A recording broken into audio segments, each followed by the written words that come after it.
در شهر جنوبی قندهار افغانستان دو طالب سلاح به دست در یک برخورد مسلحانه کشته شدند. سلاح به دستان بالای یک پایگاه پلیس حمله کرده بودند.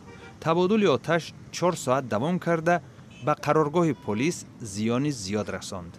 یک گروه طالبان محلی گفت که سلاح به دستان چند افسر پلیس را به هلاکت رساندند، ولی مقامداران افغان این ادعا را رد کرده ابراز داشتند که تنها 2 افسر جراحت برداشتند و کسی دیگری به هلاکت نرسیده است. در آذربایجان مراسم دفن اولین قربانی‌های سوختار در پایگاه بحری نفت برپا شد. در شهر باکو 2 خادم ساحه نفت که بر اثر سوختار 4 دکبر وفات کرده اند به خاک سپرده شدند. تا هنوز جستجوی همکاران دیگری آنها که در بحر به نام و نشان شده اند ادامه دارد.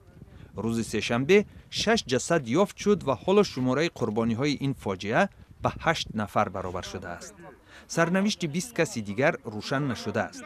منصبداران آذری میگویند تا حال سوختار در پایگاه را خاموش نکردند. گروهی از مخالفین حکومت ارمنستان اعتراض بدون توقف بر ضد اصلاحات کانستیتوسیونی این کشور را دوام می‌دهند.